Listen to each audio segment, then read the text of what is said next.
হালিম হালিম হালিম। আসসালামু আলাইকুম এভরিওয়ান, তোমরা সবাই কেমন আছো? আমি আলহামদুলিল্লাহ ভালো আছি। আজকে তোমাদের সাথে আমি শেয়ার করব আমার হালিম রেসিপি। এই রমজানে ইফতার আইটেম হিসেবে হালিম হলে তো আর কোনো কথাই নাই। আজকে আমি রান্না করব চিকেন হালিম। এই জন্য আমি 500 গ্রাম মতো চিকেন নিয়ে নিয়েছি, আর চিকেনটাকে আমি ছোট ছোট পিস করে কেটে নিয়েছি।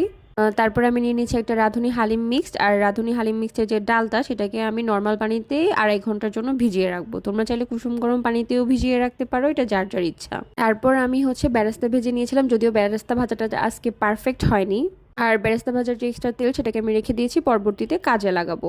আর চিকেনটা রান্না করার জন্য যে মশলাগুলো লাগবে সেগুলো আমি নিয়ে নিয়েছিলাম একটা প্লেটে।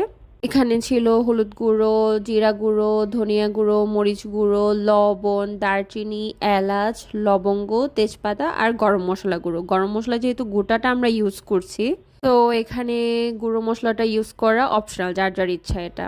তারপর আমি কড়াইতে তেল দিয়ে গোটা গরম মশলাগুলো দিয়ে একটু ভেজে নেব। হালকা একটু ভেজে নেওয়ার পর আমি এর মধ্যে পেঁয়াজ এড করে দিব।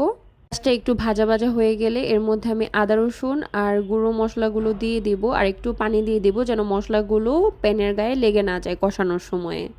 তো মশলাটা এখন আমি ঢাকনা দিয়ে ঢেকে ভালোভাবে কষিয়ে নেব। মশলাটা কষানো হয়ে গেলে আমি এর মধ্যে চিকেন অ্যাড করে দিব। আর চিকেনটা রান্না করার জন্য আমি এক্সট্রা কোনো পানি ইউজ করিনি, চিকেন থেকে যে পানিটুকু উঠেছে ওই পানি দিয়ে রান্নাটা করেছি। আর তারপরে আমি যে রাঁধুনি হালিম মিক্সের ডালটা ভিজিয়ে রেখেছিলাম সেটা চুলার মধ্যে দিয়ে দিব, আর একটু যখন গরম হয়ে যাবে তারপরে তার মধ্যে আমি রান্না করা চিকেনটা অ্যাড করে দিব।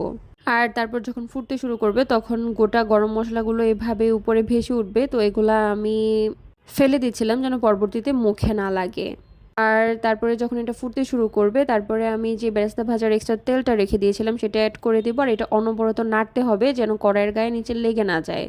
তারপরে আর ভাল লাগবে না যদি নিচে লেগে যায়। তারপর আমি অ্যাড করে দিয়েছিলাম হালিম মিক্সডের যেই গুঁড়া মশলাটা ছিল ওইটা, আর যখন সবশেষে হয়ে যাবে তখন অ্যাড করে দিয়েছিলাম বেরেস্তা।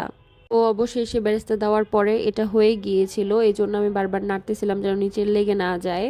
হালিম রান্না ডান। এখন যে আমি এটা গার্নিশিং এর জন্য যা যা ইউজ করব, এখানে বেরেস্তা, কাঁচামরিচ, শসা আর পুদিনা পাতা অ্যাড করে নিয়েছি।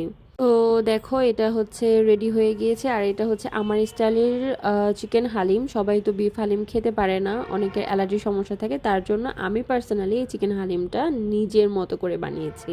তো এই ছিল আজকের রান্না। আল্লাহ হাফিজ।